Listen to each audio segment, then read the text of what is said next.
Hello there. I'm EnviroBoy. This is my channel.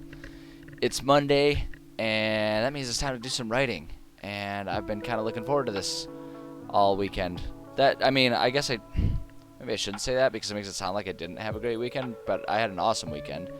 But I don't know. I guess for me, it's just like, if you have a good bunch of days, you want to keep it going, so you get excited about whatever's coming next. And now, what's next is doing some writing. So I'm stoked to be here, and I'm glad you're here too. It's going to be a good time. It's going to be a real good time. Let's see, I just got to make sure everything is running smoothly, which it seems like it is. If I were a real professional, I would know how to check all that stuff and make sure it was good to go before I started. But, well, here we are. Here we are. Yeah, I think we're good. Cool. That makes me pretty happy when everything is nice and functional. I've certainly had plenty of times where it's not functional, so I feel like in general I'm starting to get the hang of sort of the rhythm of getting a stream started, making sure everything is operating smoothly, and that I can get going, which, I don't know, some people might think like, oh, you're only just now feeling that after I've been streaming for nearly a full year. But I don't know, I'm always, and maybe this is just me being too hard on myself, but I've since the very beginning felt very amateurish about it all. So I'm happy to start getting the feeling like I'm maybe not quite as much of an amateur and maybe a bit more of a guy who kind of knows what he's doing, sometimes at least. So that's kind of nice. But at any rate, maybe I'll stop blabbering about all this stuff and we can go ahead and get ourselves into our planned stream for the day.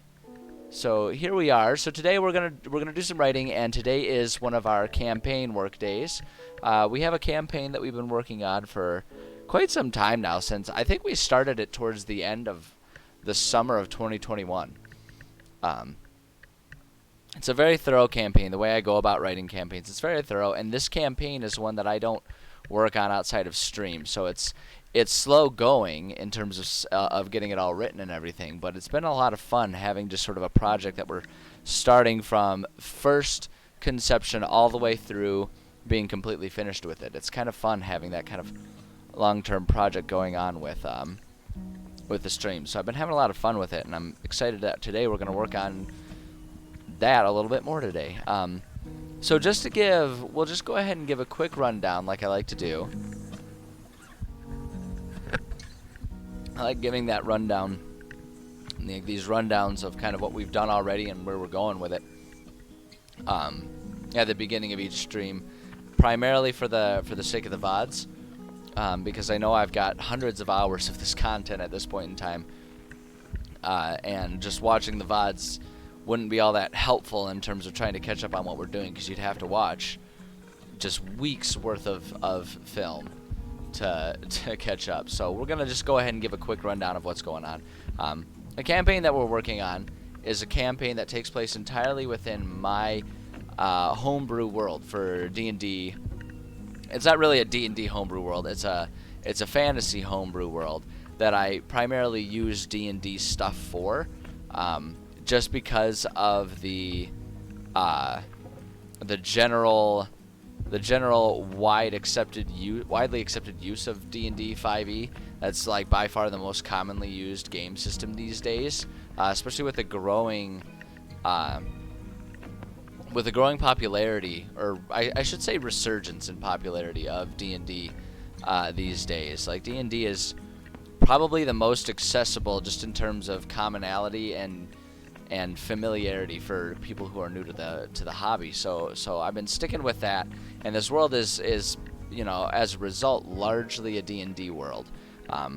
But really it was first conceptualized as a basic just fantasy world that I've started populating with D&D stuff so that it works really well with the game system.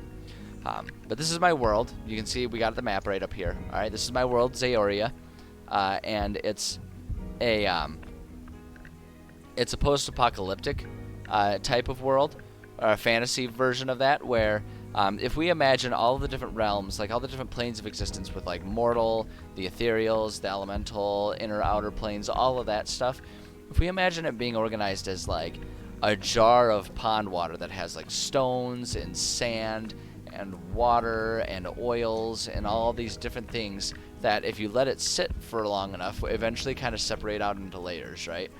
We've all kind of done that science experiment in 3rd grade or whenever it was, to understand how the different layers separate. That's how I always envisioned the layers of this world kind of working.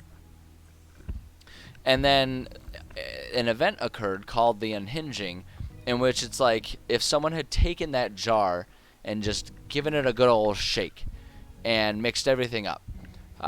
Obviously, that would cause a lot of chaos and calamity throughout the world as various magical beings from different planes were displaced. Chunks of magical planes were displaced into other realms that they didn't belong in.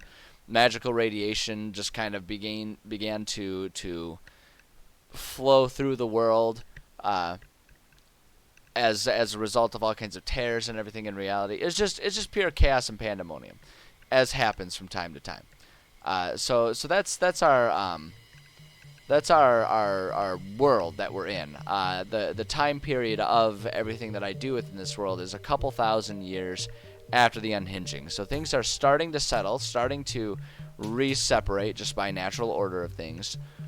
And as a result, all the humanoids which had during the Unhinging all fled to one of just a handful of different stronghold cities that you can kind of see dotted around here. They're starting to venture out again, hoping to reclaim the world that was lost those thousands of years ago. And that's kind of where the beginning of the premise of our campaign that we're working on comes into play, because our players, the campaign that we're writing takes place within this hex, and the basic premise is that this city up here, Fosvik, is interested in connecting. You can see we've got a trade route. This is just the single guarded trade route that has been maintained through all of the cities, right, for the sake of trade and all that kind of stuff.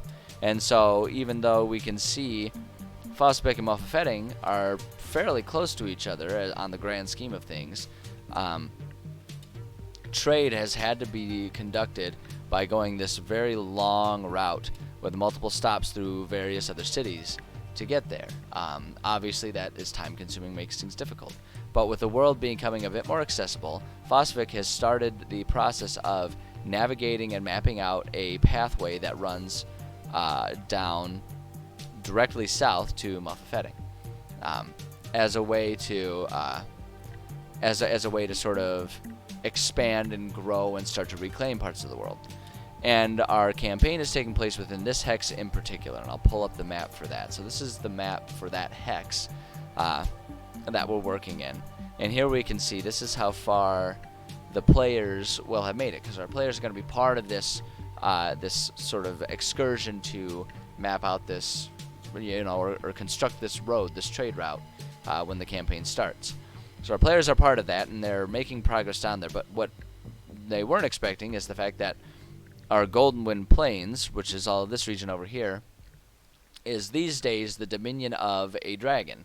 It's a metallic dragon, so largely friendly as far as dragons go, but that dragon is very weary of all these humanoids coming over and starting to do stuff in his realm, because he knows from studying history that humanoids tend to also bring a lot of conflict and war and destruction to natural elements and stuff like that. So he sees that they're doing this thing here, and so he shows up and says, like, "Oi, you can't do this, I won't let you." Players and all of the rest of the people, the NPCs that are part of this this effort to build a trade route, they kind of come in, they respond like, "Hey, we're just trying to rebuild some stuff here, and this route would be really helpful. Is there anything we can do to convince you to let us do this? Like, is there a trade we can make with you or something like that?" Dragon thinks about it a minute and says, like, "Okay, alright, I got something for you. I've been trying to get access into this Hall of Wisdom down here. I can't get in because it's locked with magic and with physical keys. If you can get the physical keys, that'll undo the locks and the magic that's blocking it off, and I can get in there. If you find those keys for me, I will let you build your trade route."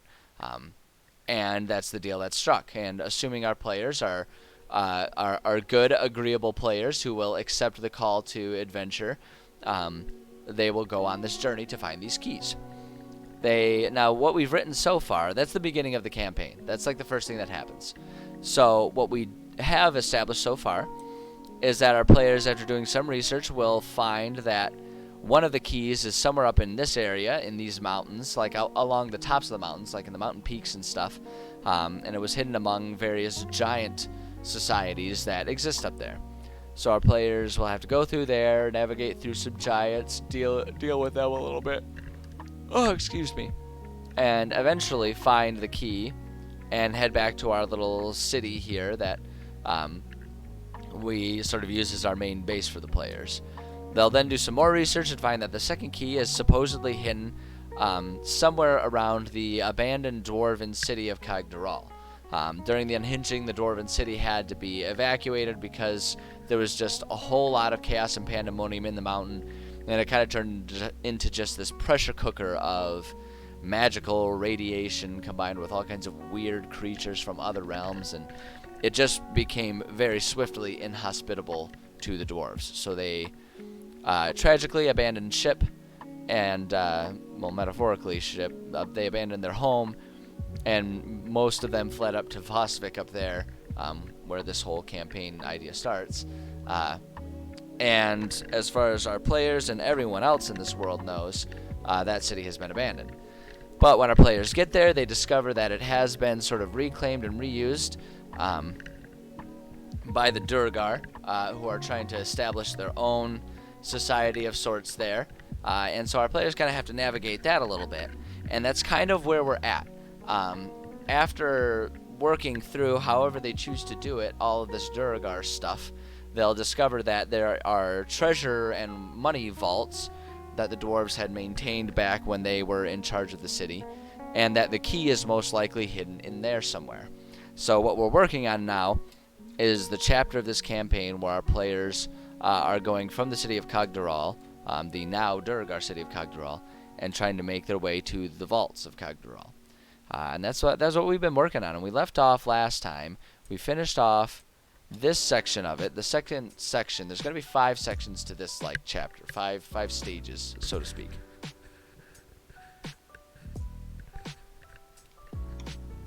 And so we've already kind of mapped out 2 of them. The first one being so the way the city has been organized is the Durgar don't need as much space as the dwarves had built the city to accommodate. So rather than trying to protect and retain a whole lot of city and square footage that they just don't need, the Durgar set up some walls around the districts that they did need, and have let the rest of it kind of go to the chaos of the wilds, of all of the different monsters and creatures that exist under the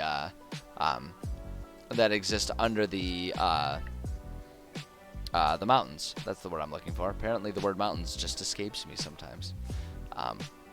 So, the first part of them going to those vaults is having to get through the abandoned part of the city. And that first part was here in this sort of market square that we constructed. And then the next section is more of a suburban area where there's just a bunch of households and stuff that they have to go through to eventually make their way a little bit deeper. So we finished those 2 sections, which means it's time for us to sort of begin our next section, which is them, which is the first of 2 planned sections that are primarily just a labyrinth of tunnels that were constructed by the dwarves as a way to sort of confuse and force anyone who shouldn't be going to these vaults, anyone who's trying to maybe steal from them, to get lost and probably just die in the mountains. Back in the day, they would have had dwarven patrols going through just to make sure, and as part of the protection contingency, but nowadays with them gone, it's just kind of an abandoned area. So this is what we're going to work on today, at least what we're going to get started working on today. And we haven't really done anything with this section yet. We just have not gotten there in our writing process. So we get to do a lot of the, we're going to get to do some of the groundwork stuff here first. So if we open up our notebook here, we've already done a lot of the groundwork. We've already kind of picked out what enemies are going to be in this segment of this whole part of the adventure here. So we don't need to think about that too much. We've sort of mathematically figured out all of the different sort of how do I want to say it? All of the different foundational standard elements that we need to have in here. We've already kind of figured that out. I'm just going to go ahead and update this. For the sake of DM notes and everything, I like to actually have this all written out so that the numbers just go 1 through 10. So that way when I have my players roll 1d10, it's real quick and easy to just know what I need to do. I don't got to sit there counting anything. But that's just a quality of life thing. It's not really a necessity. And let's see here. So I want to do that because we've got 2 sections like that.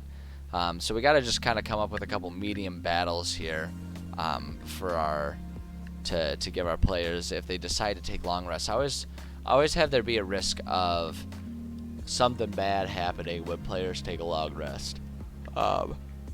Excuse me. I like kind of doing that just so that way there's sort of that extra sense of tension, and it's one way to help mitigate the fact that some groups of players, whether they are intentionally doing it or not, I think players do have the tendency to abuse the whole long rest situation in these games. So I find it very helpful to kind of come up with some different ways to make sure that there's a limit to how much of that they can do. And a really good way to do that is anytime they take a long rest, you have something that might disturb that long rest waiting for them. So some of those are wandering monsters, and I always just kind of set them to a medium difficulty battle, which we've already mathed out, sort of how to plan out a medium difficulty thing here. And so our medium difficulties are going to be worth 1150 XP, or functionally speaking about 1200 XP. So either 1100 or 1200 XP really are that's kind of our range that we want to stick to, but we can, even with that, we can play pretty fast and loose with it if we want. But I'm thinking, so the first thing I want to do is I want to remind myself what a Choldrith looks like, because a lot of the decisions I make in terms of what monsters to do are aesthetic choices. And so when I'm structuring together a combat, I like to have at least like visually similar monsters, or if not, like one humanoid and one completely not humanoid. So one is like the master or like owner of the other, right? So it's like we have Choldrith. So we've got the Choldrith, which is this like man spider thing. And they're related to the chitines that we have a lot earlier in here, and the sort of origin we have for these guys, at least vaguely within my mind, within my world, is these guys are the result of magical fusion with giant spiders that were buried in the mountain, sort of just like a really twisted, not nearly as cool Spider-Man situation. It's sort of what I always imagine for these things. But we have them very similar to spiders, so we can really easily mix up a Choldrith with giant spiders. We can really do that, and same with swarm of insect spiders, and actually the crawl death. Oh, excuse me, crawl death priest here. Oops, crawl. Oh wait, no, it was crawl, right? Crawl. Oops. Death priest. That's what I was looking for. I'm gonna see what this guy looks like. Yeah, he looks pretty fucked up. Sorry for swearing there. But yeah, this guy who isn't like inherently spidery, but spidery enough that we can easily sell it as being one of the same sort of colony here for the sake of our homebrew lore and everything. And so this is going to be the boss. And we've kind of established that this boss is a weird, warped, mutated former humanoid. It used to be one of the key keepers. Excuse me. Oh my gosh, the yawns are starting early today. One of the key keepers for the vaults that our players are trying to get to. So it's going to be kind of a necessity that they deal with this guy, because he has the key. Even though this guy is, at this point in time, his mind is so warped and broken after thousands of years of just magical destruction, so he's not really aware of what he has as far as the key goes, but he knows it's his key, and he knows he does not want them to take it from him, so they're going to have to be ready for a fight. But, you know, that's like the point of D&D, so it works out. So that's our enemies, so that'll be really easy to work with. It'll be really easy because we can really do a lot of mixing and matching without worrying about having too much of a stylistic clash between anything.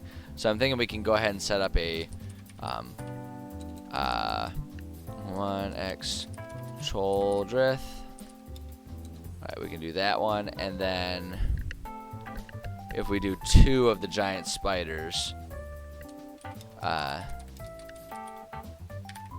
yeah, if we do 2 of the giant spiders, that's 7 plus 400, which is 1100, and that's pretty close to our 1150. We'll make sure the next one has 1200. It'll be good to go. Excuse me. My goodness, oh man, it's gonna be one of those days. I can feel it. I can feel it right now. It's gonna be one of those days. It's a very, like, cold, cloudy, lethargic kind of day here, and that is definitely seeping into my energy levels. So, I apologize in advance for any yawning that I do. Sometimes we all just have those days, don't we? So I'm going to say, just put that right there. And then for this other one, let's see, if we wanted to go, we could just do like a big pile of 6 giant spiders. Wouldn't really be opposed to that. 1200 XP, and that'll give us our 1200 XP to kind of split the difference for the 2 potential wandering monster things. Let's do that. So this one we were gonna do 6x giant spiders. Giant cider? No, my bad. Giant spider. There we go. And then those things are all worth 200 XP a piece. Bada bing, bada boom. Good to go.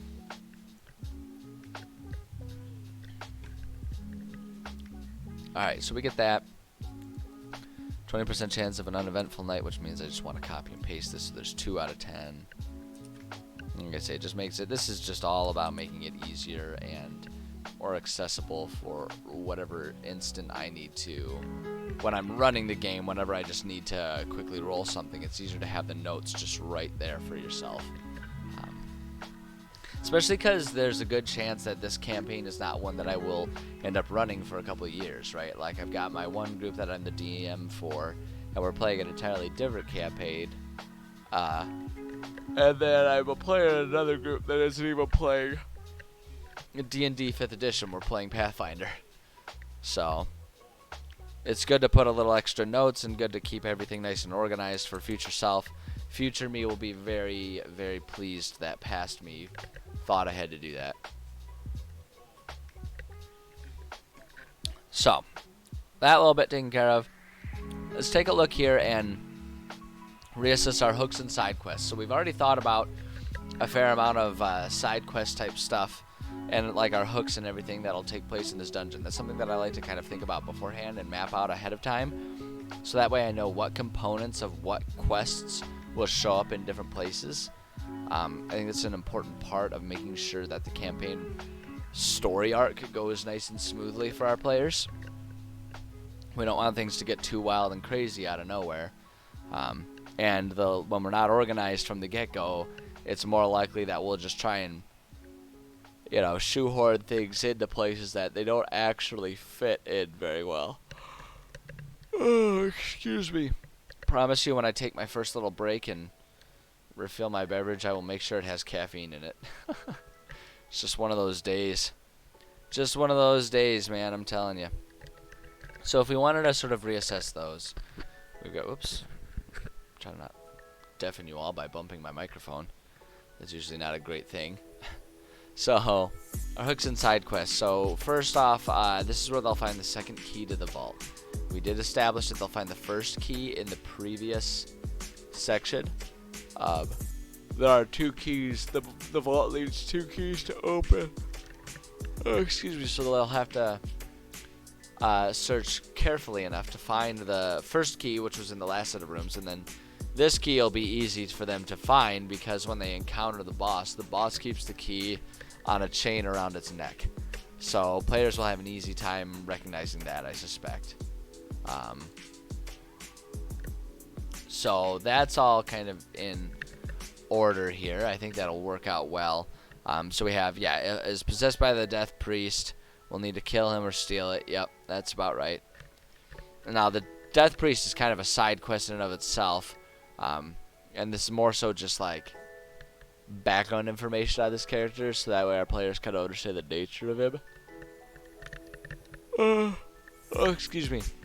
Was once a dwarf, one of the keepers of the keys, but became trapped when trying to return from locking down the vaults at the beginning of the unhinging, but has been corrupted and disfigured slowly over the years since the unhinging began. Nowadays, he has no remaining sanity that is accessible with the former dwarven mind. The key is around its neck, and it guards it ferociously, though doesn't really remember why. So its brain is pretty well broken at this point in time, which makes it very dangerous. You might try and talk with them, but ultimately they're gonna have to kill this guy. Is kind of what I imagine. This isn't a like salvageable soul at this stage. Is sort of my intent with it.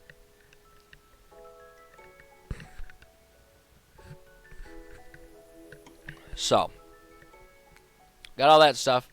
It'll be pretty easy to figure out where all that's going to go here. So I'm looking around here. So the one thing I want to think about is I think it'll be good to know for sure where I want that death priest to show up, where I want the boss to be placed in this dungeon. Most of the stuff, and we'll go ahead and do that when the time comes. Most of the stuff I'll let it be randomly assigned. But for where the bad guy is for this one, I kind of want him to be intentionally placed because I want him to be close. I want him to be close to the exit, but I don't want him to just be waiting there, so it's like inevitable. I want there to be the chance that if our players are just beelining and they miss the guy, they might have to come back to try and figure out where that key is and then encounter him. Like, I'm okay with doing that. I'd much rather. I actually think that'd be really fun to do that and have to go back. Excuse me. Have to go backtracking in different areas to search. So let's see here. I think I want to put him right here. And he's just hanging out there. He's just chilling. Doing his thing. I think that's a good spot for him in section 2. So I'm just gonna put a little note. We're just gonna put a little note here really quick. And we're just gonna say, well, this is a mini boss. I mean, he's the boss of this section, but he's not the boss of this whole dungeon at large. Because I consider this whole chapter, right, this 5th chapter that has like 5 segments of like dungeon to explore, I consider that to be one dungeon, really. And so the big bad boss will happen at the end of that little self-contained story arc. Oh my goodness. So there will be, excuse me, I'm sorry, there will be a final boss there. And so this guy is really only a mini boss. But I think that's the only thing that I really want to have pre-positioned. I think the rest of it can be kind of wherever. I think it's all the same beyond that one. So what I'm going to do is, for my usual approach to assigning what goes in what room, just to make it a fun sort of creative writing challenge to me, I like to randomly assign what goes in what room, so I can sort of have the fun of trying to figure out what reason there might be for different things to show up in different places. It kind of gives me a good mental creative workout that way. Hey Hast, how's it going? I'm doing well. Thank you for asking. Glad to see you here. So let's go ahead and start assigning all that. And I've got I always have my sort of standard items that I make sure to put in every room. And I've got my little checklist here. Got my little checklist that I did, so that way I waste as little paper as possible. So that way I can just kind of neatly keep organized what I've used and what I haven't used. And we're just going to largely start randomly assigning things here. So we've already put our boss, so I'm going to mark that off my list really quickly, so I remember that one's not relevant. Yes, we are working on we've been working on a campaign, and we're doing a dungeon as part of that campaign. This campaign is one we've been working on probably since last. I was trying to think about it. I don't remember. It would have been kind of fun actually to like write down the date we first started working on this campaign, because it would be kind of fun to like commemorate landmarks. But you know, hindsight's always 20/20, so I don't really know how long, but I do know we started it probably sometime towards the end of last summer. So we've been working on this campaign for quite a while at this stage, and we are probably about halfway done with it.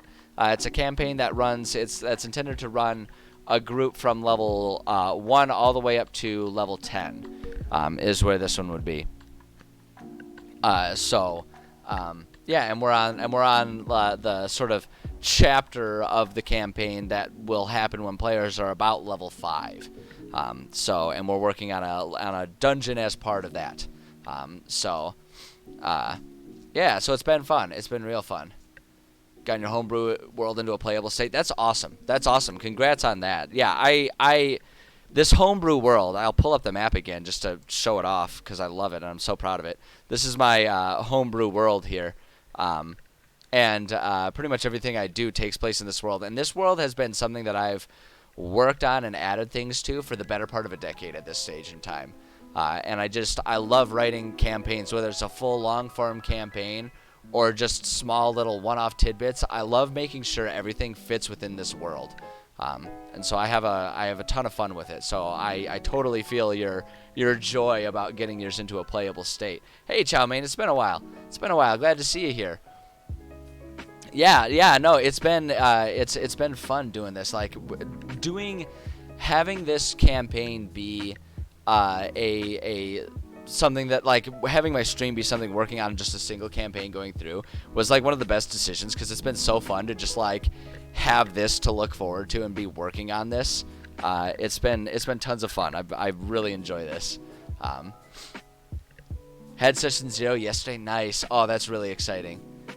All the way to level 20. That's awesome. That's really awesome. It's really ambitious. It's really ambitious to go for that. Yeah, I'd love to hear the elevator pitch. Go ahead and throw it out there.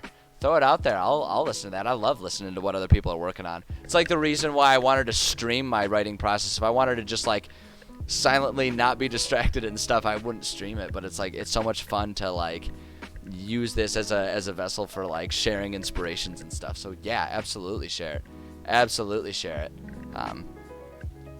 But yeah, no, that's awesome. It's really ambitious to go from 0 to 20. I've never had a campaign go all the way from level 1 to level 20. But I have one right now that we're at level 5 and we'll easily make it to level 10.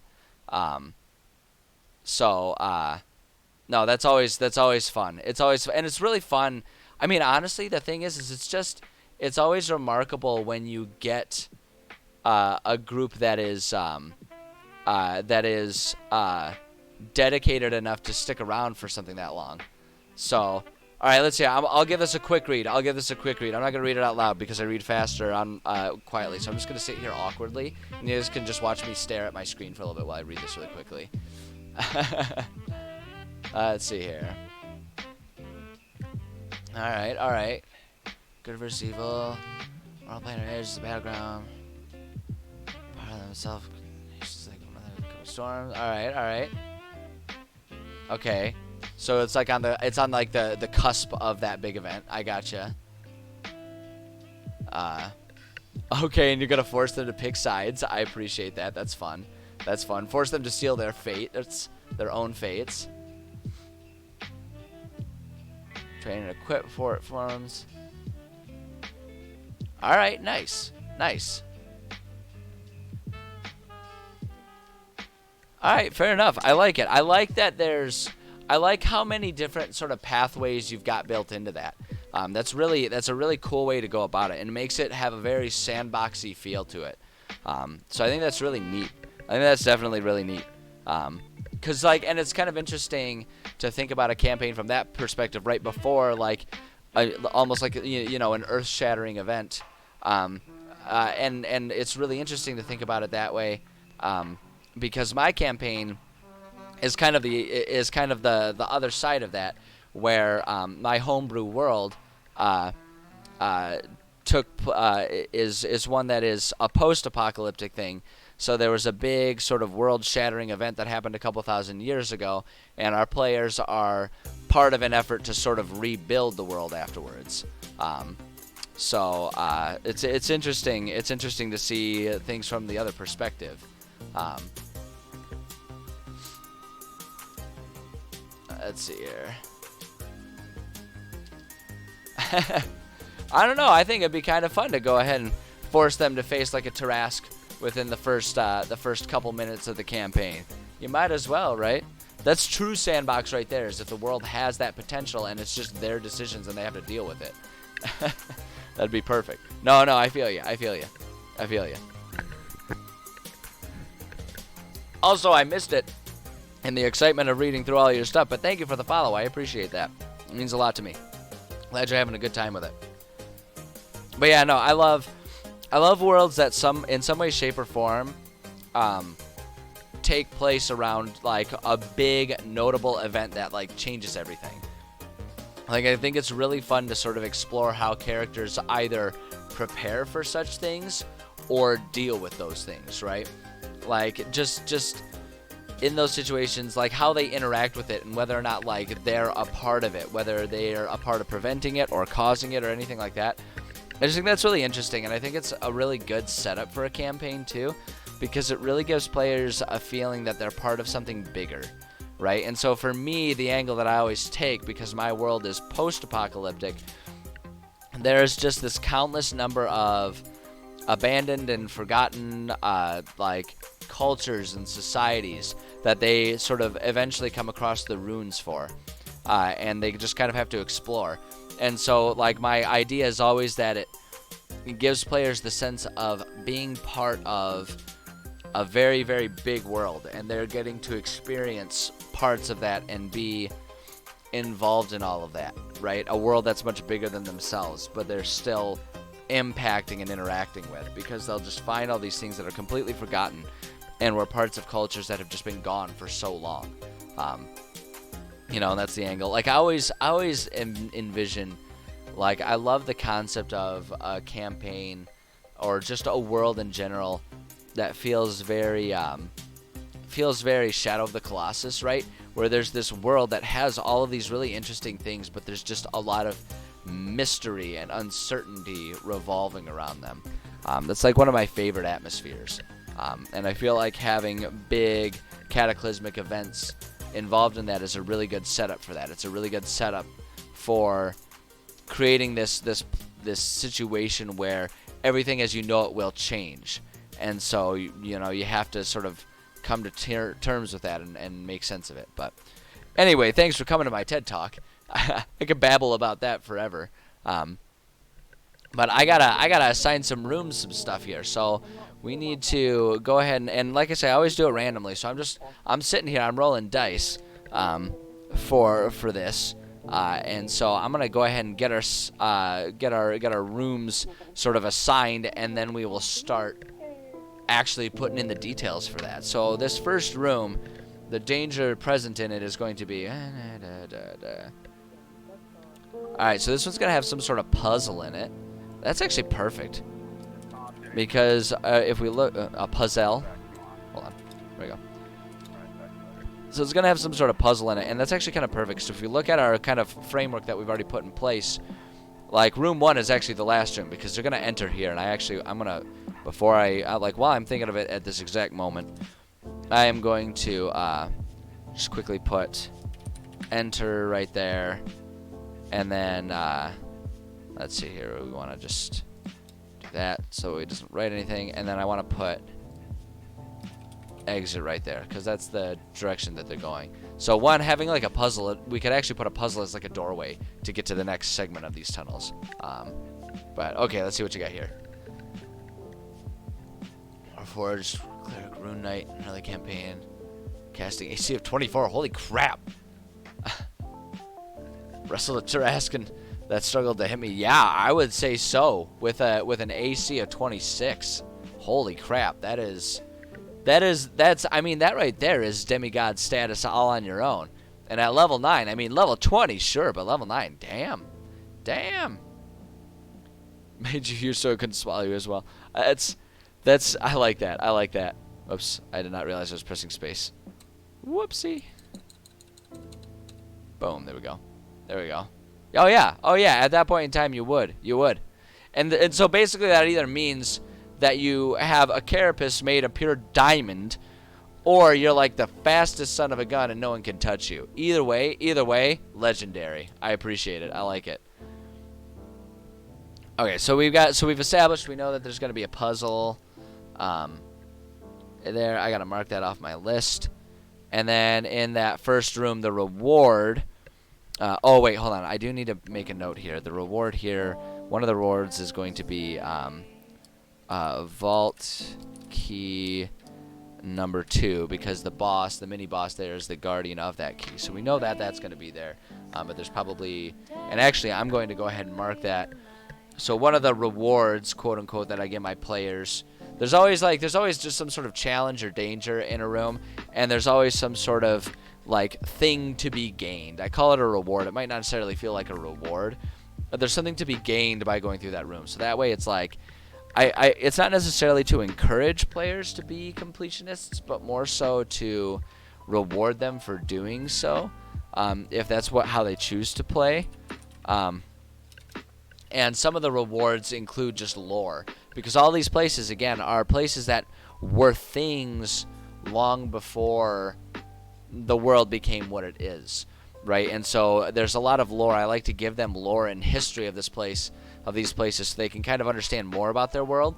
And I always try to make that sort of like practical in a sense too. So like with this one, I'm putting lore in there because I want them to be able to gain sort of understanding about why this creature has this key. I'm going to try and think of some way to like add maybe a little bit more detail, or just that this creature has the key, and then throughout the other rooms kind of scatter some clues that this creature that they're going to kill for the key was once one of the vault guardians or something like that.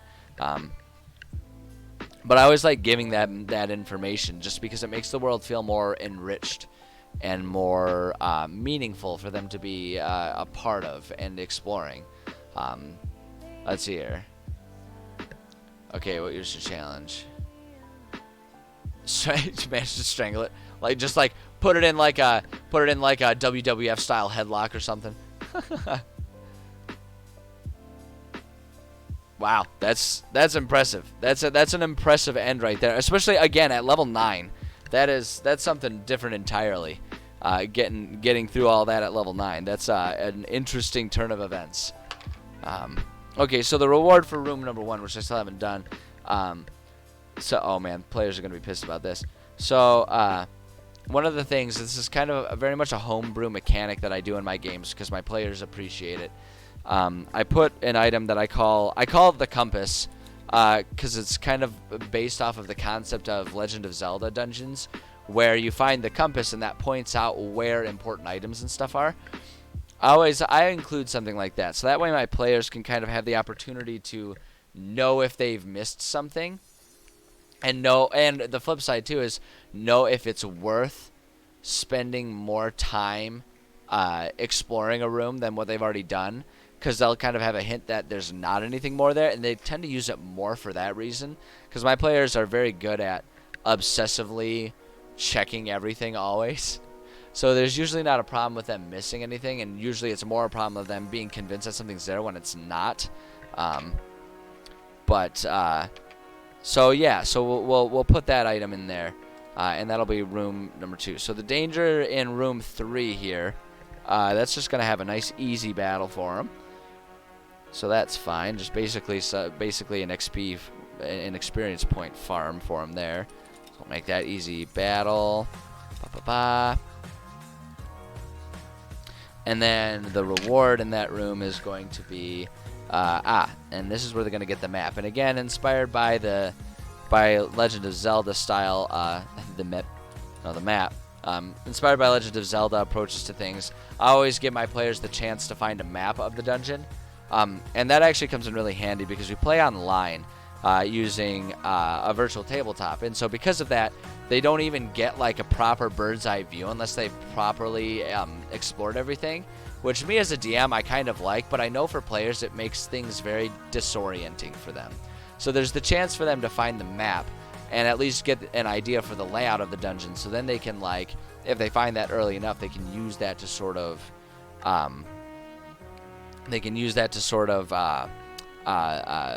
strategize how they're going to approach the rest of the dungeon. And so they're going to be kind of mad that is, based on our layout happening towards the end of the dungeon. But, hey, you win some, lose some. So, let's see here. What do you got here? Escape and have the dying man tell him he was not evil.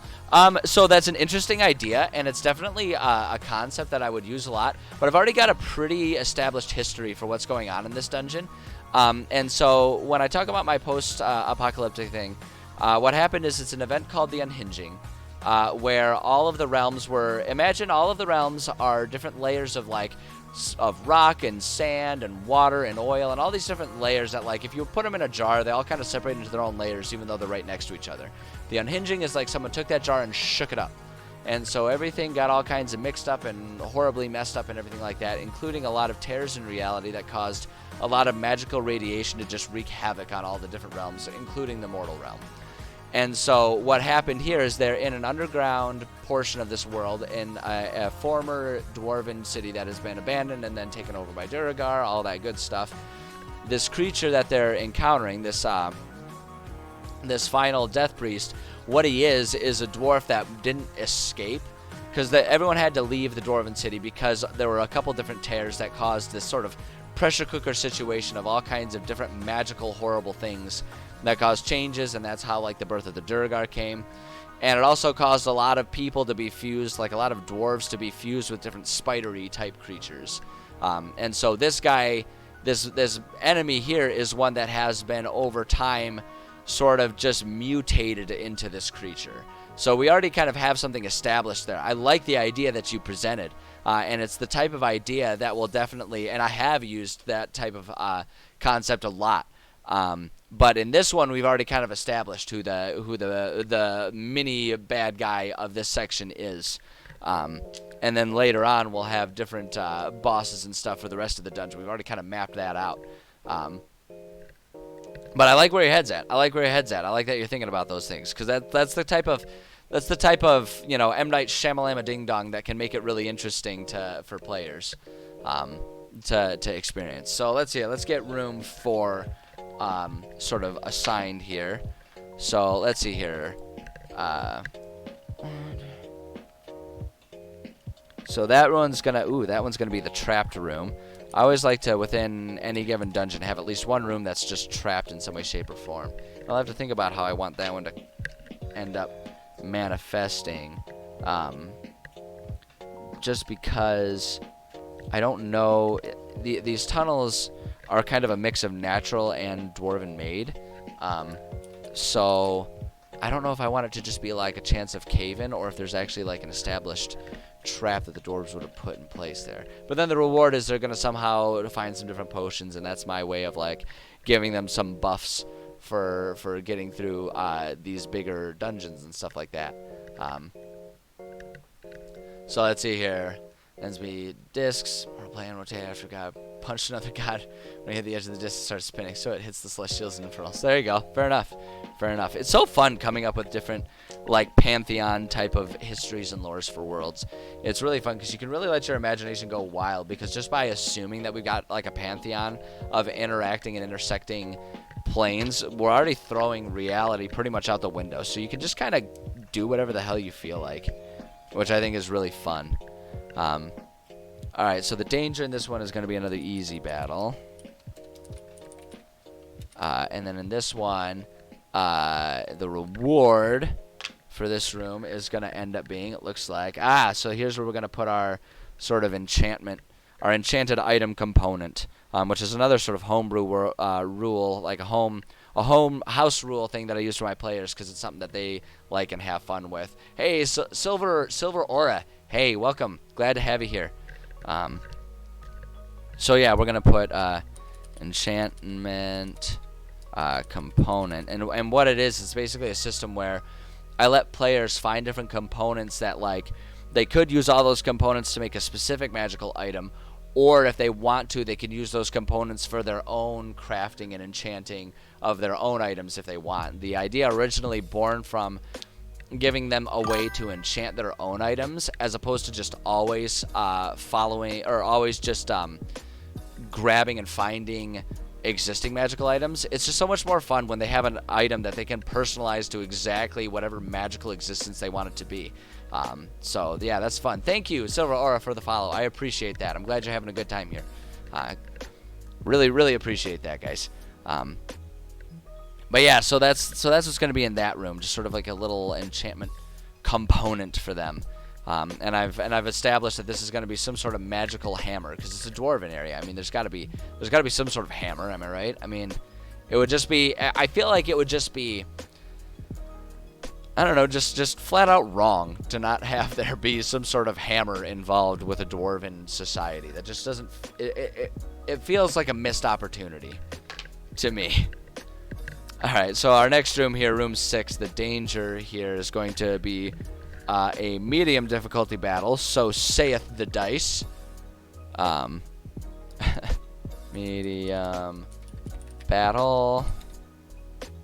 And the reward is going to be. So saith the dice, the reward for this one will also be more potions. So they can find some more stuff here. Okay, oh shoot, what do you got here? Oh man, you got a paragraph for me. Hold on. 7 random NPCs. 6 innocent townsfolk that have been captured. Controller. We came to the room to find one man. Attacked by 6 enemy cultists in civilian garb. So they saved him and he helped them towards the main chambers that he had found. Okay, alright. I feel ya. That's not entirely dissimilar from in the previous section of this part of the dungeon. In here, there's a doppelganger that is trying to befriend the players because he wants to use the players as a way to get in with a larger society so he can kind of do other things and sort of expand his own stuff. He doesn't really care about the players one way or another. He just sees them as a tool, a vessel to get what he wants on a larger scale. Okay, let's see. Room 7. The danger in here is going to be, so saith the dice, another medium battle.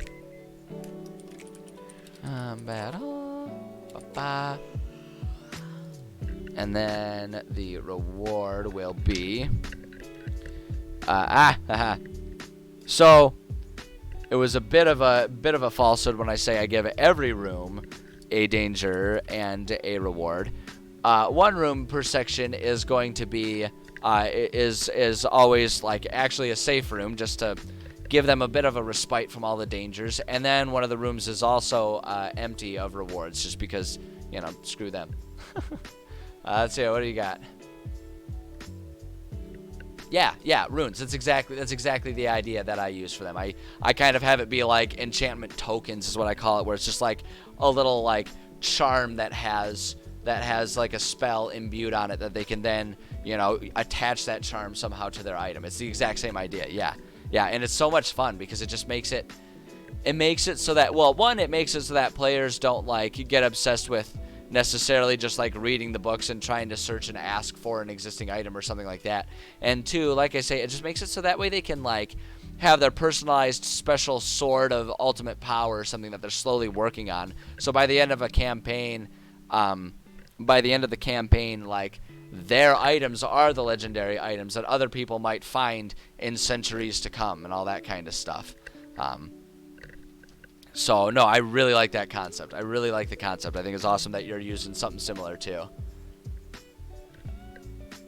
Let's see here.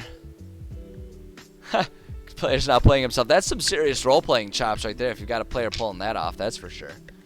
Alright, let's see here. The next room, the danger is going to be a very difficult battle. Not quite mini-boss difficult, but difficult. So we'll put hard battle McCormick here. And then the reward is, so saith the dice. Oh, I gotta re-roll that one. The reward for this one is going to be more lore. So we're just going to give them more history of this area. Hopefully, history that will give them some sort of clue about what to expect and how to handle what else they'll find in this dungeon that they are traveling through. And then this next room here, this one is going to be our last of all of the easy battles that may show up in here.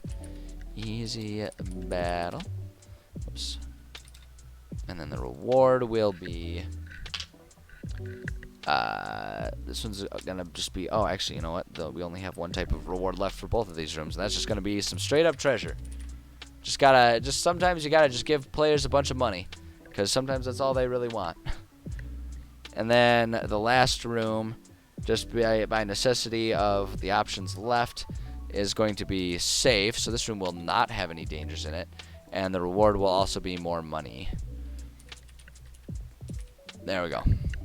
Boom. Okay, so we've got all of our room components assigned, and so now we get to do the fun part of trying to figure out how exactly it makes sense for all of these rooms to have all of these things in them. Hooray! That's always the fun part. I mean, truthfully, it is the fun part, going through and kind of writing all these things, because a lot of times that's when you come up with a lot of the extra details and stuff that really help a place come to life. So, let's see here. Has to be healer through the cleric, which are actually parasitic. Like draining the other bodies, he controls to heal the party. Huh. Interesting. That's really interesting.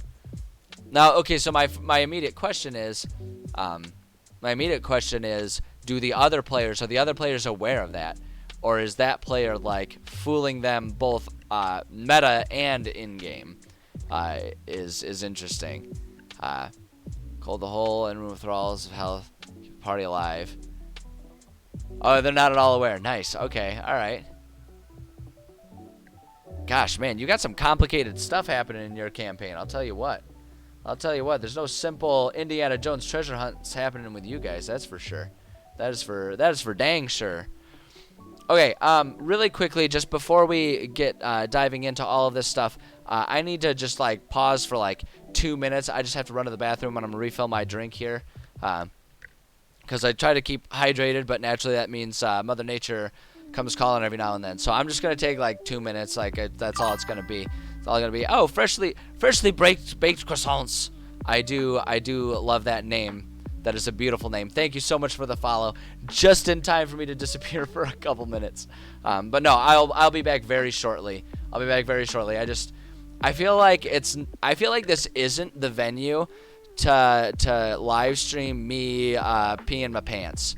So so I'm gonna not do that on screen, and yeah, I'll be right back. I understand, Hast. I understand. Thank you for joining as long as you did. I appreciate you and your interesting campaign stories. So, okay, for real this time. I'm gonna be right back. I'll be right back, and I will see you guys in just a couple minutes. I appreciate your patience.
Right, I am back. Thank you so much for your patience. Like I say, I appreciate it. My bladder appreciates it. And we are good to go. Back at it. All right, so we've established what's going to be in each room. So now we're going to go ahead and kind of write out the details of exactly what that's going to look like for all of these rooms here. So we've got a puzzle room here. And I'm going to be perfectly honest, I have no idea what kind of puzzle I want to put in this dungeon. We know that this part of the dungeon, so the whole thing at large is our players traveling through a series of tunnels created by the dwarves who used to live in this area, as sort of like the journey to their treasure vaults and everything. And so it would make sense for the puzzles and traps in this area to be things that somehow are established and put in place by them to prevent players from easily getting to those vaults. So something like a hidden door or like a clever lock of some sort would make a lot of sense. And I'm wondering if we can do something like just visually, so we don't accidentally tip it off to our players. What's going on if we were to kind of undo some of this and have, even though we know this is the exit and we know that they're going to exit through one, block that off so it's like there's a hidden room there. I think my first thought is that's exactly what I want to do. So I'm gonna start there and see what that kind of does for us here. So I'm gonna erase this part here. So we'll do that, and then we can go to our text box here, and we can just kind of put that right there, because our players will be inside here, and so they won't be able to see that, but that note will still be there for us as DM to know that that's where they're trying to go to get to the vaults, because that's gonna be, because they're coming in from here and gonna puzzle their way through and get up here is the intent. So I think that's gonna be actually a really good system or a good idea here. So puzzle, I'm going to put a DM note right here, just like right up front, just to remind, future me of what's going on here. And we're just gonna say, let's see, I always put my DM notes in red so that way I can like have that visual cue, like, hey, dum dum, don't read this part out loud. It'll give away stuff to your players, and we don't want that. So I'm just gonna say this room is where the exit to the next set of tunnels is. The exit is hidden. Let's see, hidden by a locked door that looks exactly like the rest of the tunnel around it. So we're gonna do that, and like I wanna make note of that too, because, and I'm actually gonna make a note right here. I'm gonna say players making general perception checks cannot discover this door. So like this door is hidden well enough that just like looking around the room isn't gonna get it.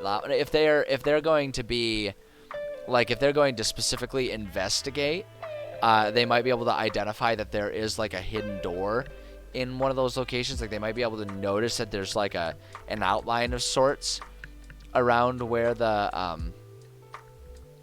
where the door is. So I don't want to completely remove the possibility that particularly clever player can do that, but I don't want it to just be such a giveaway for the players that as soon as they walk in, they're like, oh, that's a secret door. We got to figure out how to open it. Like, it's a secret door. That's the whole point of it. So I want to say, can I discover this door? And we'll say, and DC 14. I mean, it's not impossible, but it's a pretty good challenge. DC 14, investigation, to identify the door.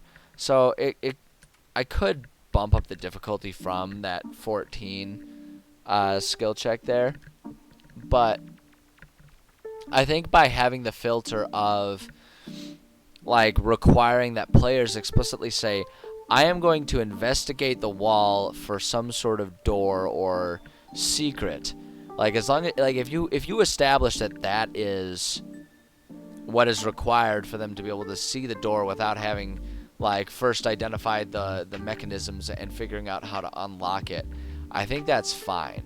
Because what I am going to put in is I do want whatever puzzle they have to solve to open the door, that's going to be obvious in this room, because it would be very poor form to hide the progression, because this is a bottleneck. Players have to go through this room to get to get to the next set of tunnels, and so it'd be very poor form to make that failable, right? We need to make sure our players, no matter what, will be able to exceed it, even if like I guess what I'm saying is we don't want finding it to be dependent on dice rolls. We want them to be able to just use their player cleverness combined with their rules to find a way through here.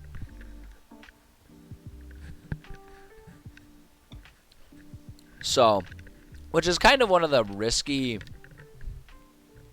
aspects of allowing the doorway to proceed to be the puzzle room, and I usually actually will try to avoid that. But in the name of creative writing challenges, I want to keep that. And I want to figure out exactly how I can do this in a way that still presents a challenge, but not one that can potentially cause players to fail to proceed. You know, you really want to avoid that because you don't want to accidentally dead-end your campaign, right? Because they need to get through here. So what I kind of want to do is have there be some sort of puzzle in the center of the room that they just don't know what solving that puzzle will do, right? And I think that'll be the more interesting thing, is maybe have some sort of implied hint that the puzzle could do one of maybe a few different things, or maybe even that it does do one of a few different things and they have to do the puzzle right to get the door. The idea being that maybe if they do one of the wrong things first, they'll be put off from the door and not be interested in continuing. So we could do something like that. And I'm wondering if we can just set it up so that there's literally a puzzle. There's literally a puzzle. Like maybe one of them slider puzzles. But instead of having just like one definitive, this is the correct solution, maybe we set it up so that there are a couple potential solutions, right? Like maybe there are a couple different solutions that result in an arrow pointing at like a couple different pictures, and one of the pictures is like a chest, one of them is a monster, one of them is a door or something like that, and so like they have to solve it in a way that points it in a specific direction. Or maybe there's just like 3 different doors and it's like, you know, one of the random door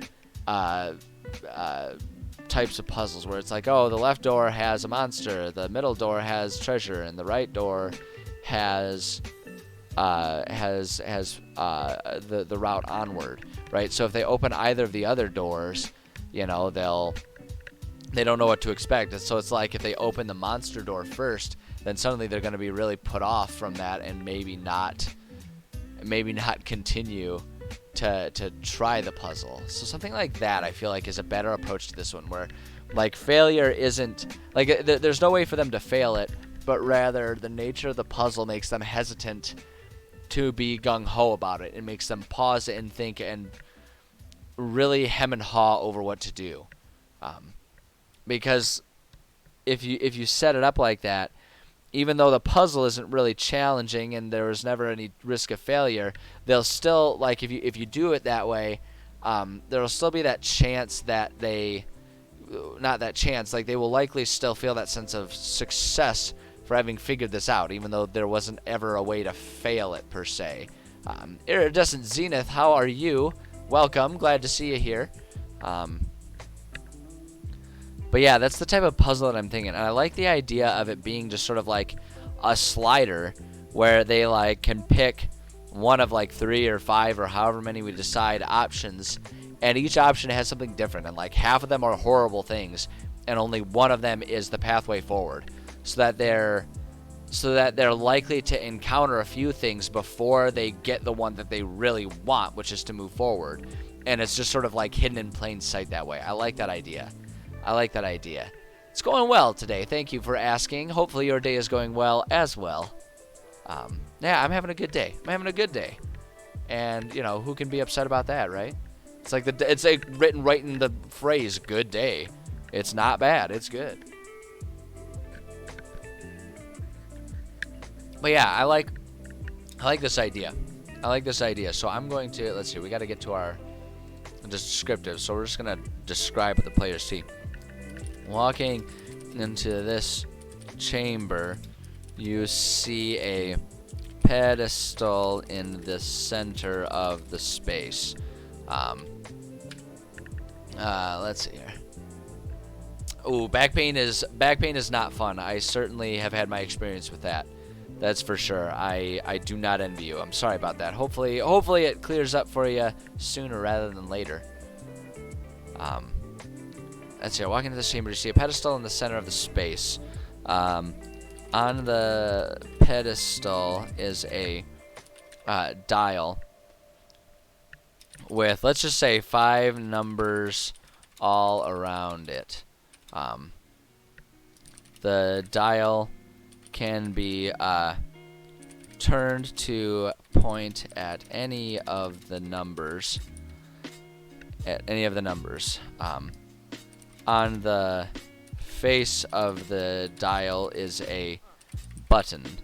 And so the idea just being like they turn to whatever thing they want and then they press the button. They turn it to whatever number they want. And so now we're going to say each number corresponds to a different result from pressing the button. And so now we got to come up with all of the potential results, and this is where we start brainstorming here. And so we want I want it to be numbering. Oops, no, come on now. There we go. Oh, give me the numbers. Why do you do this? Give me the numbers. I don't understand why it's not giving me the numbers. Okay, alright, I guess we're not doing numbers. We're just going to go ahead and do bullet points, and we'll just put the number. So we'll just say 1. Because it's going to be dumb about it. There, oh, now it gets it. Okay, yeah. I just needed to tell it to. Computers think they're so smart. For shame. Alright, let's see here.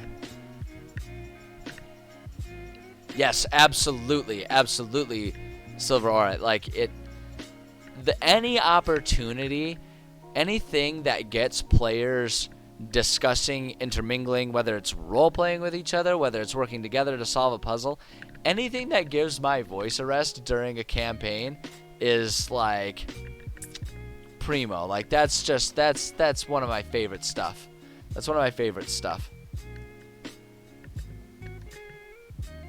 That, and the other thing about puzzles that can be fun is if you have potential good and potential negative consequences, it's really fun because it's like, it's a good opportunity to just like have bad things happen to your players without it being explicitly you making bad things. It can really be a, you know, let them lie in the bed they make situation if they make goofy decisions.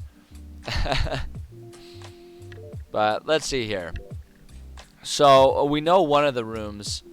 Oh, dang it. I goofed up. That's on me. That's on me. I'm sorry, computer. I messed it up there. There we go. Okay, so we got our ones. Let's say, let's see here. When the button is pressed. Oh, here we go. This will be fun. When the button is pressed, a small door on the front of the pedestal opens up, and a swarm of spiders flows out. And we'll just do it exactly like that. So it's just like creepy and unsettling for them. Nothing particularly dangerous or deadly, but we can throw something like that at them. We can say when the button is pressed. Actually, I'm just gonna to make sure it's clear to myself. I mean, it makes it pretty obvious there. Pressed with the dial on 1. Pressed with the dial on 2. It's just like you always like to think that you're gonna be clever enough to know exactly what you meant and know what was going on with the 1, 2, and so on and so forth. But you know, I've just learned that you can never have too many notes to yourself as a DM when you're writing something in the present for future you. Just the more stuff you give, the better. So let's see here. Button is pressed with the dial on 2. We'll say let's say I definitely want there to be some potential dangers here. But let's have this one be a positive, right? So when the button is pressed, let's see here, we'll say a small door on the back of the pedestal opens up, and there is a pouch with 100 gold inside. Hooray! Let's see here. Let's do yeah, exactly. Like puzzles are the opportunity. Puzzles basically give the players the opportunity to avoid bad things if they are smart about it. But and like I say, it's really fun because then you can just kind of set up a situation where it's like, hey, if they do something, if they do something dumb, then they can just deal with their own dumb results. So, hey, Seth the Circle, we're working on a campaign, a campaign that runs from level 1 through 10 within my homebrew world. Is what we're working on. We're doing one of the level 5. A segment of like the level 5 dungeon chapter of the campaign is what we're working on here, and they are present. And our players are at this stage going to be underground in an abandoned dwarven city, trying to get to the treasure vaults for the dwarves. And so we're kind of coming up with some cool ideas for all that kind of stuff. But let's see here. Button is pressed. Style on 2. A small door on the back. Pedestal opens up. It's pouch of 100 gold. It's great. Something great. 3. When the button is pressed with the dial on 3, let's see. I want to throw in some sort of danger here. Oh, I know what I want to do. This will be a good one. Like to lock players in the puzzle room. Yeah, I will do that a lot. That's a good way to add tension to it and kind of force them to try some stuff. And so I do like to use that a lot. The only reason I'm not using it for this one is because I want it to be super not obvious that this puzzle room also has the hidden door for them to proceed to the next section of the dungeon. And so I kind of like the idea of them being able to say like, oh no, okay, this like, especially if they do like 2 numbers that give them really negative results. Like, I really think it would be great for them if, like, players were just like, you know, this actually doesn't seem all that great. And they just, like, kind of give up and have to wander through the dungeon for a little while longer before they come back to the room. I kind of want it to, like, I'm feeling a very Myst vibe about this one where, like, they can come and go, and it's like the only way to proceed is to figure out the puzzle. But yeah, no, I feel you. Locking them in is great. Scouring around Roll20 for the fifth edition game to join. I don't have any games that I'm running right now, but hopefully, well, I do have games I'm running, but like they're not open. But hopefully you find a good group to play with.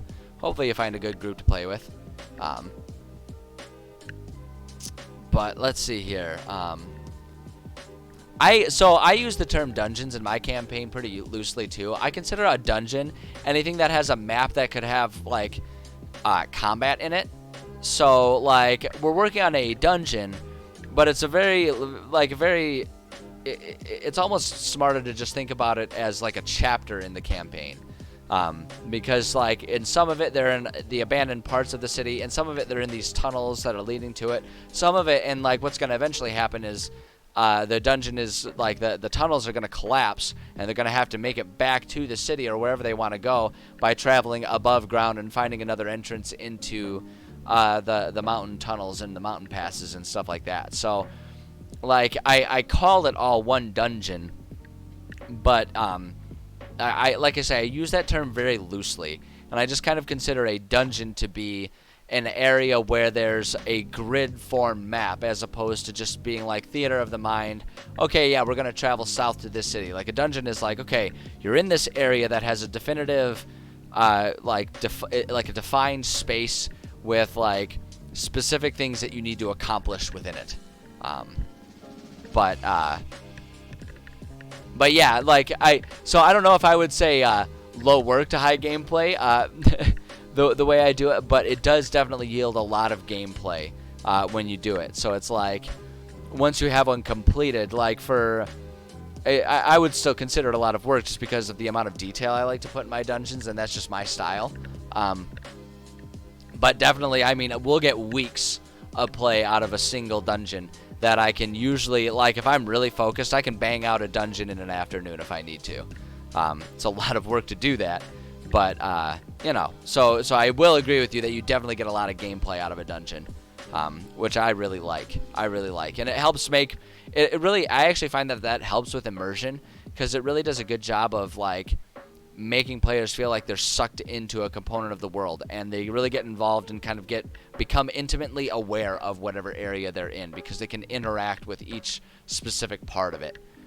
So I really like to have dungeons be like the main focus of my games. Let's see here. Dungeons specifically having rooms, battle maps, all sorts of various fountain garden. Yeah, so like, and like that's the thing too, is like battle maps are sort of their own thing, right? Because you can have a lot of just sort of like generic travel battle maps and stuff like that. But I like to sort of break my campaign into like dungeon crawl section, which is where I have these maps that have a lot of different rooms and different things to interact with. And then I have like role play segments, which are much more theater of the mind. We might break out a generic battle map for if they encounter something, but that's like much more long form travel. That's the shopping. That's like where we have a lot of like important story beats happening. So I kind of break them into those two sections the way I structure my games. But like the thing is like there really isn't a right or wrong way to do it either, you know. And that's one of the things that's super awesome about D&D is there's like you can tailor your games to exactly what works for the DM and the players and all that. So it's solid. I like it. I like hearing how other people approach their games and stuff too, because a lot of times that's a good way to come up with ideas on how I can mix up my games and stuff. Hidden lever on one of the reliefs to keep the ceiling from smushing the players. Yeah, I mean we could do that.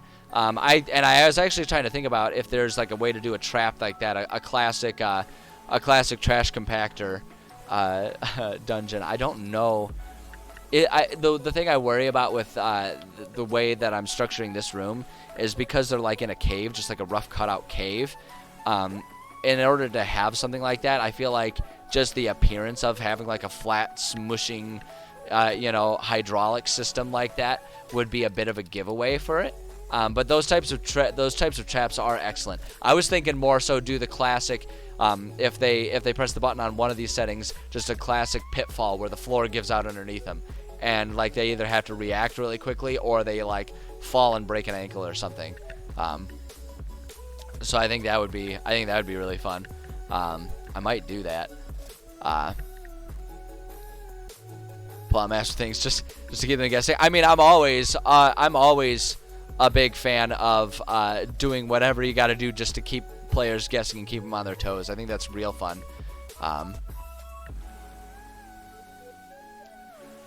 Oh, see, now, okay, we'll pull out. I don't know if you were here when I showed it. I'm a big fan of maps. This is my world map. I love having maps. But that's just because I tend to have a pretty Tolkien-esque approach to doing my world building. And I mean, what it comes down to also is I was a world builder by hobby before getting involved in D&D. I've just always had fun inventing and creating worlds. And to me, having maps and sort of being able to sort of visualize and see the maps is a really big part of what I like to do about it.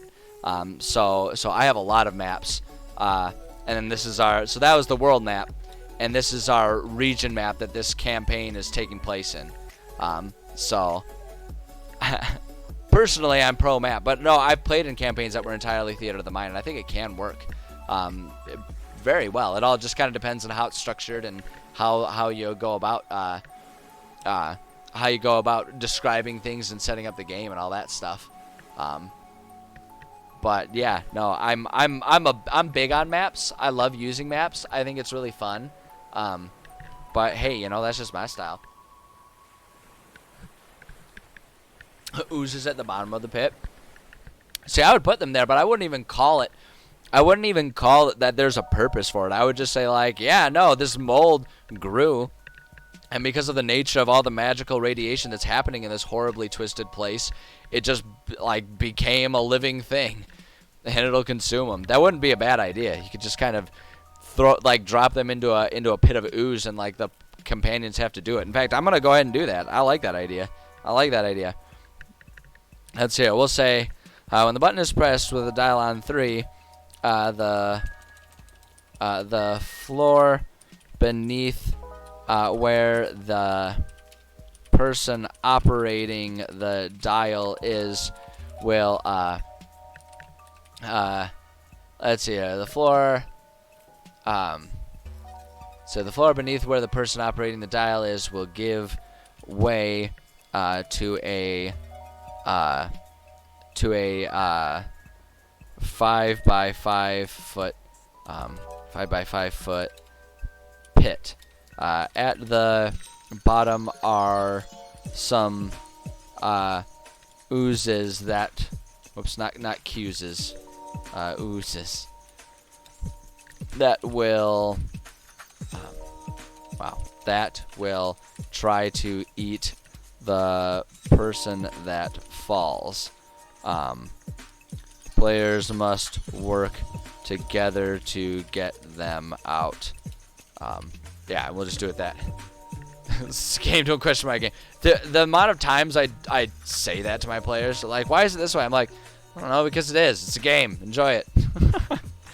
I use that a lot, and that's why I tend to be very comfortable using homebrew rules that don't necessarily have a like canon lore reason for existing. You know, like the concept of using those sort of enchantment token charm things like that. Like, it's a very game mechanic-y type of thing, and it doesn't necessarily have it doesn't exactly have a lore ready reason for existing.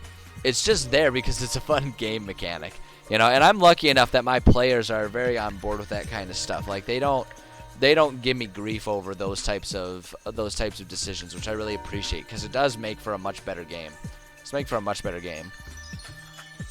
Yeah, Q's they no, well, like they're I see, my first thought when I hear Q's is that they're just very polite, and they all wait their turn to be able to absorb and consume, you know, their next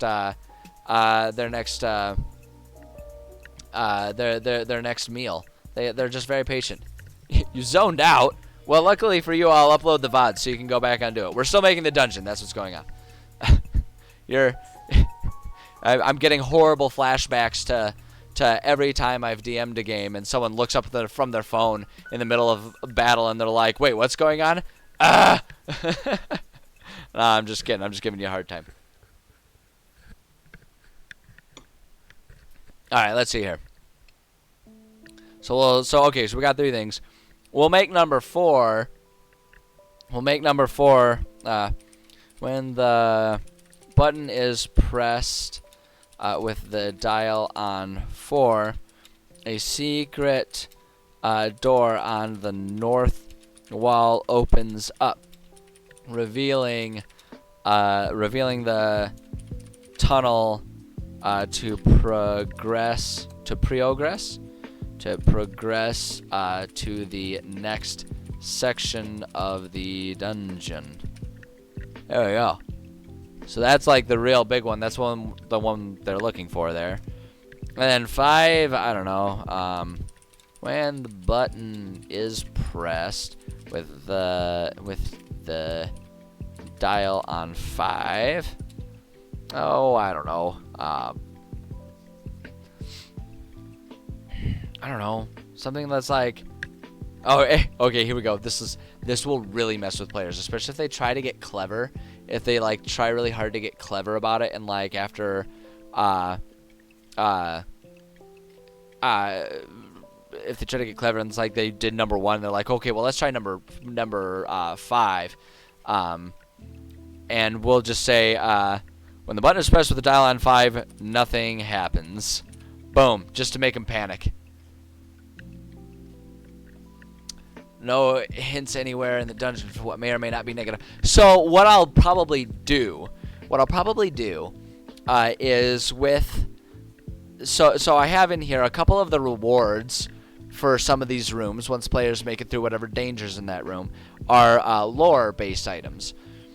What I'll probably do is have those be bits of lore that will somehow clue them into like number 4 is the proper one, right? So like they're going to get the key, the vault key from the boss that they're going to have to kill. And I have half a mind to do something like have there be a little like tag on the same chain that the key is on that just has a number 4 on it, right? Something really simple and subtle that might still tip them off like, hey, we should put it on 4 and see what happens. So I'll probably do something like that to give them hints. But as far as like what the actual dangers are, nah, there's no clues about that. Because I'm trying to think, because now here I am thinking about lore. Like I am thinking about the lore, and my thought is this is here, like they have this hidden dungeon, this hidden doorway with a lot of other potential things to happen if you don't correctly guess the right door, particularly negative things. This is set up explicitly to basically stop treasure robbers, right? It's to stop burglars who are trying to steal dwarven treasure. And so they would do zero things to try and give any potential thieves a clue as to what's awaiting them if they try and pilfer from the dwarven vaults. So that's my only thought. Because a lot of times I'm actually with you. A lot of times I will give them clues about like, oh, this negative thing might happen, right? I like to kind of do that stuff, but I think for this one, the better angle is just to potentially give them clues about just the safe way through. Because the other thing is too, then that will definitely set up a situation of, play stupid games, win stupid prizes. Because if they get curious, if they find the correct route, but then they get curious about, well, what are these other numbers about? Then they can deal with the consequences. It's like they had the victory in their hands, and then they gave it up for the sake of curiosity. Real curiosity killed the cat situation. So I think it's all situational. DM says take 1d4 damage, select type, whacks you upside the head. Yeah, absolutely. Like random inconvenience table that you use for meta anytime a player is a butthead in any way, shape, or form. I've thought about using stuff like that. I always kind of have the idea for that.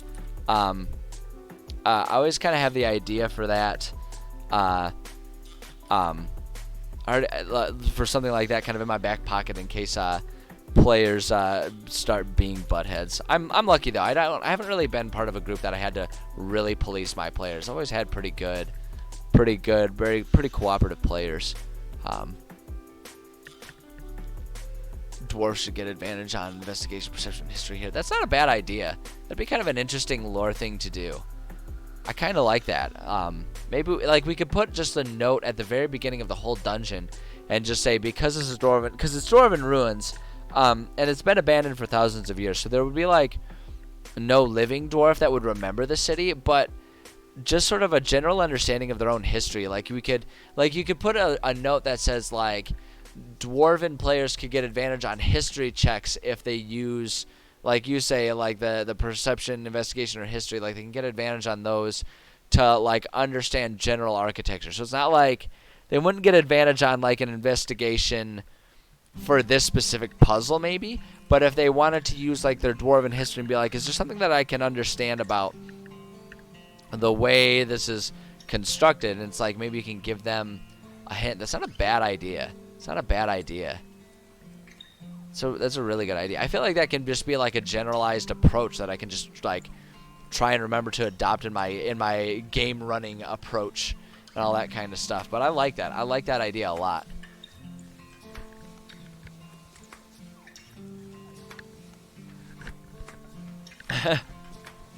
Yeah, that's right. Struck by lightning. A lot of times what I'll do too, one of my favorite things is I've got one of them D100s that's like the big jawbreaker. I call it the jawbreaker. I've got one of those, and I'll have my players do happenstance rolls from time to time. Thank you for the follow, Seth. I appreciate that. Glad you're having a good time. But like I call it happenstance rolls, and sometimes I'll use it if players are doing like really stupid things, and sometimes I'll do it if they're asking for something that like I don't want to say no to, but would really not make sense for it to happen. And so I'll give them like a happenstance roll, and it'll basically just be if they get a 1, something really bad happens, or if they get a 100, something really good happens. And that is the story, right? That right there is the story of why Smokey the Bear is a canon existing character in my world. I forget exactly what the joke was, but like my players were traveling through a forest, and the one mage who was always obsessed with fire-based skills or spells kept using them. And someone made the joke about like Smokey the Bear would be so mad at us. And so I told that player, I handed him the jawbreaker, and I was like, roll this. And he rolled it, and he got like he got a 1 or something like that. I forget the exact details, but basically what happened is he tried to light a fire, and Smokey the Bear ran in and put out the fire and ruined his spell. And like it was ridiculous, and it resulted in the battle going much more difficulty, for a round or two. But they weren't even mad, just because the goofiness of it was so much fun. So I love doing stuff like that, but I always like to leave it up to chance and just use that, because people, for some reason, when you leave it up to chance and you do it that way, people get much less irritated when bad things happen. When it's just like a 1 in 100 chance of something insane and bad or insane and good happening, people have a lot of fun with that. So I've definitely used that type of approach to things. It's a lot of fun. But yeah, Smokey the Bear exists in my world, and he's like a very Tom Bombadil type of character where no one really knows where he came from.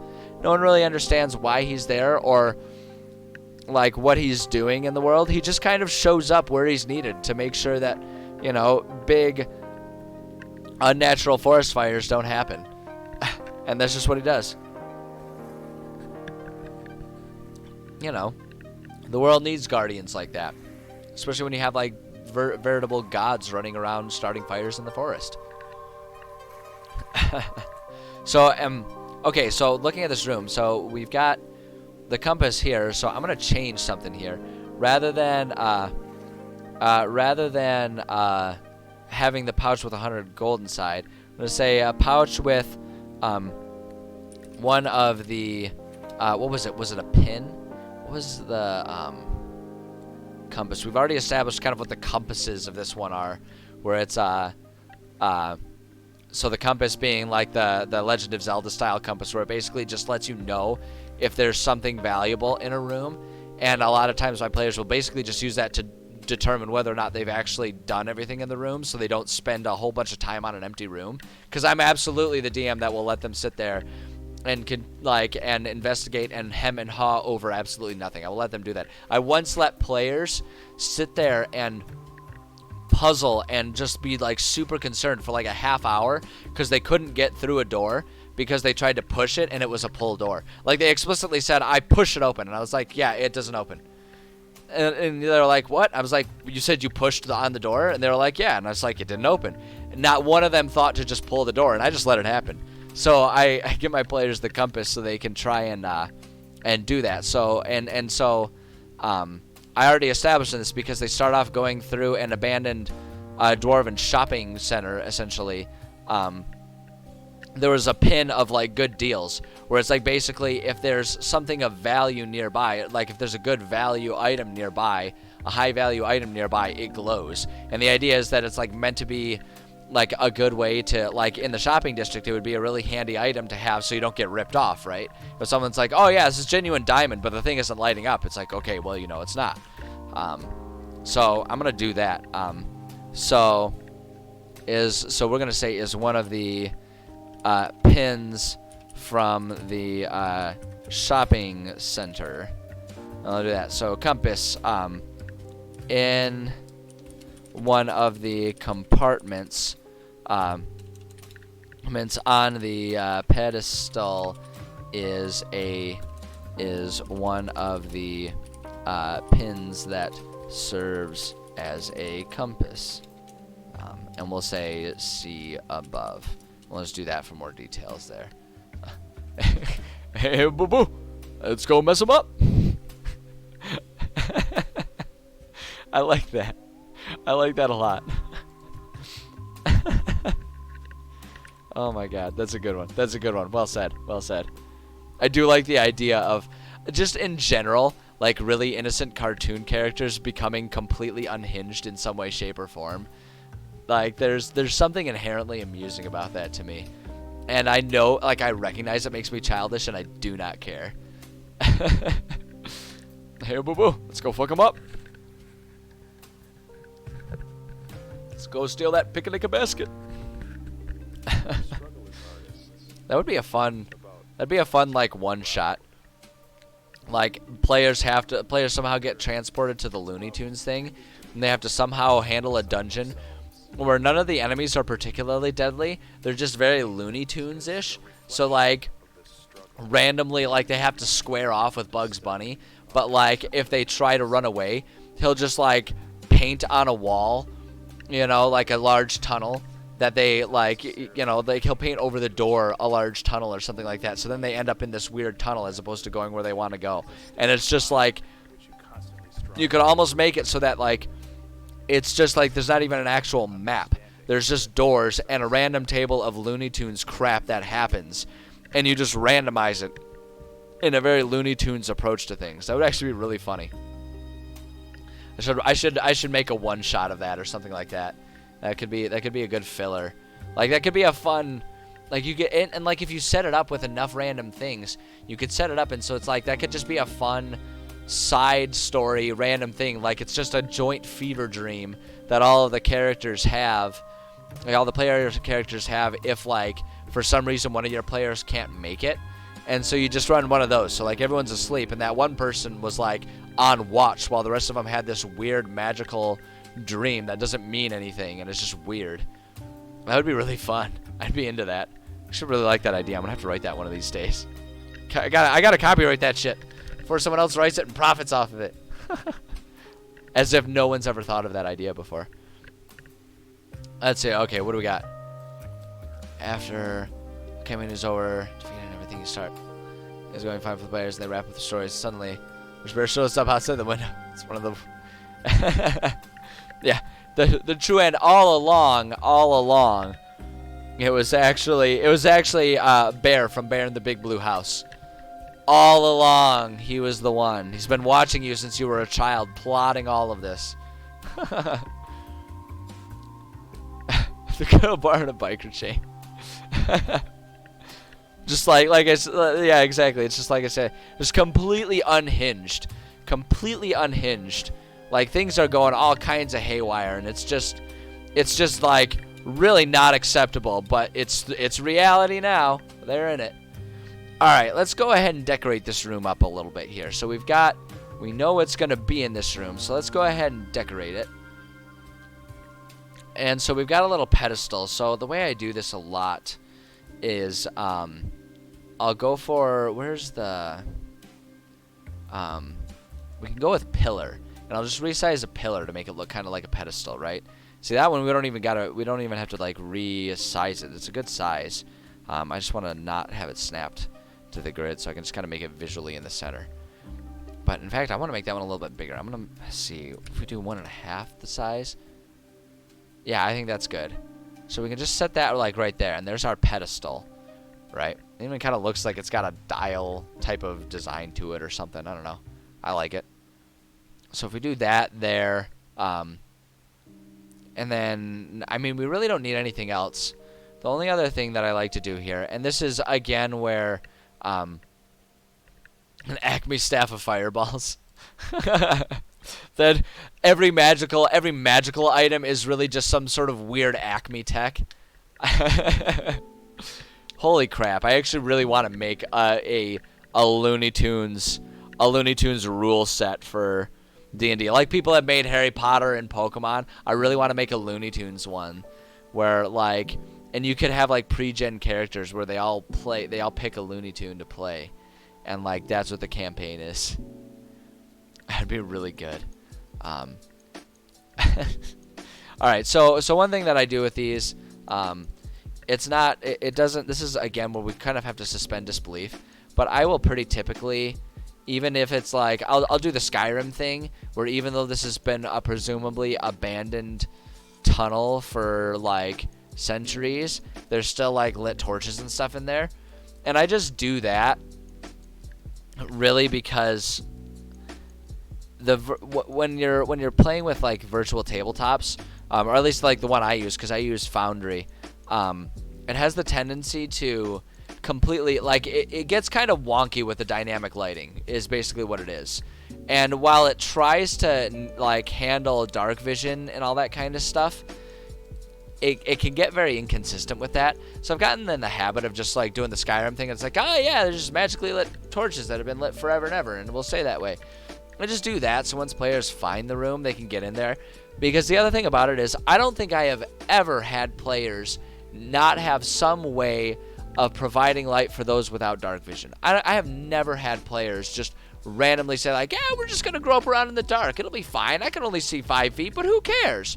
I've never had players do that, ever in a campaign. It has always been, oh yeah, I put light, I cast the light spell on this object, or oh yeah, I've got torches in my adventuring pack. Like, players always do that, because, and they always get in the habit of doing that because the first time they ever encounter a situation where they didn't have the torches like they wanted, if they didn't have light, they're like, oh, well, okay, we'll leave to the city and then come back and get what we need. And it's like, so because of that, I just always put the torches here. It's not realistic, but hey, sometimes it's like we were saying, sometimes you're playing a game, and it's okay for things to be a little less than realistic when you do that, because ultimately the only thing that really matters is having fun, and it's not fun for players to not have any way to see or understand their environment, especially when it's in combat and they're kind of relying on the map to understand who's standing where. Because with my games, we always try to hold pretty strict to like area effects and stuff like that. So if there's ever one character that can't see that, it's just not fun for them. So I always just give them the light and say like, yeah, you can see, it's fine. Who cares? The oil that was replenished is just out of reach. Yeah, it's a very Hanukkah story with dwarves. It's very miraculous that it always has just the right amount of oil. So I'm gonna make the light rings from these torches just a little bit bigger. There we go. I like that just a little bit better. Perfect. All right, I like that. I think that's good. wants to take a whole brazier. No one wants to take a brazier, but if you're like the one DM I had that had never heard that word said out loud, had only seen it written down, and he pronounced it as brazier. Some people are really into that, and that's just exactly their thing. Going on brazier raids. So we naturally gave him we gave him a little bit of shit for that one. That was a good one. That was a fun one. But yeah, there we go. So that's really all we need for that room, because the door's gonna be here. But I don't want to have it, like, a lot of times I'll provide a visual cue on the map because I've got it. I'll use the tool and I'll provide a visual cue. So like if there's a little note that's like hidden, that's like under a table, and our players need to look for that, I'll put like a little piece of paper to give it away. But in this one, because I really want that door to be a secret door that players can miss and just like wander around getting lost, because that's canon lore as well as just funny to me as a DM trying to mess with my players, I really don't want to give any visual cues that there's actually a door there. So I think I'm just going to leave it as is. I think I'm going to leave it right there. I think that's a perfect room. The room is perfect the way it is. It doesn't need to change for us. It's beautiful. So just a single piece, having just right in the middle. Oh, okay. Well, I mean, if it's in the middle, at least you got some time to think about it. It would be a challenge if it were like right at the beginning where the players are going to be starting off and you got to figure that part out. That would be really troublesome for sure. But all right, so this is good. I'm going to save this. I'm going to save this progress here because I am looking at the time. I'm looking at the time, and it's almost 1:30 Eastern time zone, local time 1:30. Wherever you are, it's almost to the half hour. Oh wait, what do you got? This is information about. Sorry, everybody's just some of it. Fair enough. Well, like I say, you'll figure it out. And sometimes too, it's nice to have a few things that are malleable for as your players are going, because sometimes things will change. Yeah, drawing in secret doors as they go. Yeah, when we're in person, I'll use that a lot. I'll do that a lot. When we're in person, we have a map that I can like actively draw on and stuff like that. I'll definitely do that type of stuff. That's one of the benefits to doing in person, and why, even though my group plays weekly online, we do try to like every month or so plan an in-person session so we can all enjoy that style of playing.